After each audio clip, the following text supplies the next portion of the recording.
आइए नजर डालते हैं इस वक्त की हेडलाइंस पर। राहुल गांधी ने शुक्रवार को लोकसभा में कहा कि ये महिला आरक्षण बिल महिलाओं को कमजोर बनाएगा। ये शर्मनाक कानून है, पुराना कानून लाओ, हम समर्थन देंगे। ये सिर्फ भारत के निर्वाचन क्षेत्र के नक्शे को बदलने के लिए है। राहुल ने पीएम मोदी का नाम लिए बिना कहा कि बालाकोट नोटबंदी सिंदूर का जादूगर पकड़ा गया। इस पर एनडीए सांसदों ने विरोध किया, बोले राहुल प्रधानमंत्री का अपमान कर रहे हैं। इसके बाद स्पीकर ओम बिरला ने उनके विवादित शब्दों को कार्रवाई से हटा दिया। अमेरिकी राष्ट्रपति डोनाल्ड ट्रंप ने दावा किया है कि ईरान अपने एनरिच्ड संवर्धित यूरेनियम का भंडार अमेरिका को सौंपने के लिए तैयार हो गया है। एनरिच्ड यूरेनियम का इस्तेमाल परमाणु हथियार बनाने में होता है। ट्रंप ने व्हाइट हाउस में पत्रकारों से यह भी कहा है कि दोनों देश शांति समझौते के काफी करीब हैं। उन्होंने कहा कि अगर ये डील हो जाती है तो तेल की सप्लाई शुरू हो जाएगी और हालात सामान्य हो जाएंगे।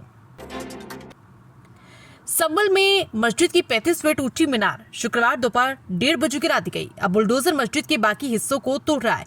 इससे पहले सुबह 9:30 बजे से दोपहर 1 बजे तक मस्जिद के बाहर की 5 दुकानों को तोड़ा गया।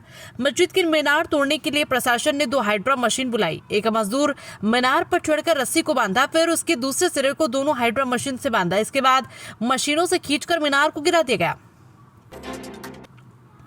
केंद्र सरकार ने महिला आरक्षण कानूनी यानी नारी शक्ति वंदन अधिनियम 2023 को 16 अप्रैल 2026 से लागू कर दिया। संसद में गुरुवार से ही इसके संशोधन पर 3 दिनों के लिए बहस शुरू हुई।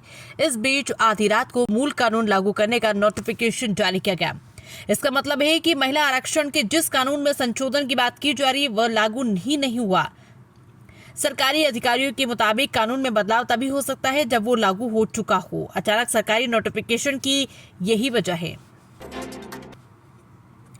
अमेरिका ईरान जंग के बीच आज सोने चांदी की कीमतों में गिरावट है। India Boolean and jeweller association IBJA के मुताबिक 10 ग्राम 24 कैरेट सोना 1,748 रुपए घटकर 1,51,000 रुपए पर आ गया। इससे पहले गुरुवार को ये 1,53,000 रुपए पर था। वहीं 1 किलो चांदी 3,362 रुपए घटकर 2,48,000 रुपए पर रह गई, जो 16 अप्रैल को 2,51,000 रुपए पर थी।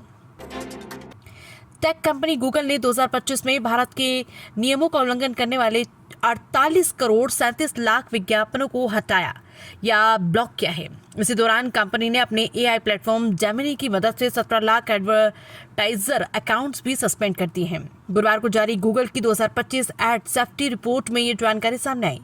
रिपोर्ट के मुताबिक ग्लोबल लेवल पर कार्रवाई और भी बड़े पैमाने पर हुई। पिछले साल दुनिया भर में 830 करोड़ से ज्यादा खराब विज्ञापनों को हटाया गया।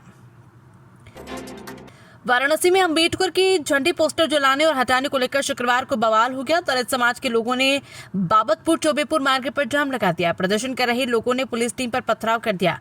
इसमें ACP सारनाथ विदुष सक्सेना का सर फट गया, जबकि चोलापुर थाने के 2 दरोगा भी घायल हुए।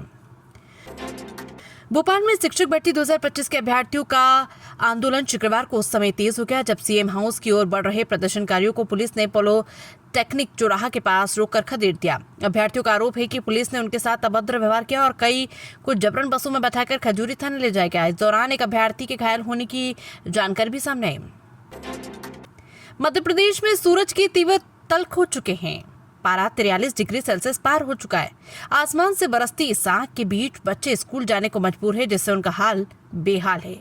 चिलचिलाती धूप और पसीने से तरबतर बच्चे अब एक ही मांग कर रहे। बच्चे बोले, अब तो छुट्टी करा दीजिए CM अंकल। हफ्ते के आखिरी कारोबारी दिन आज यानी शुक्रवार 17 अप्रैल को सेंसेक्स 505 अंक यानी 0.65% की तेजी के साथ 78,494 पर बंद हुआ। निफ्टी में भी 157 अंक 0.65% की तेजी रही।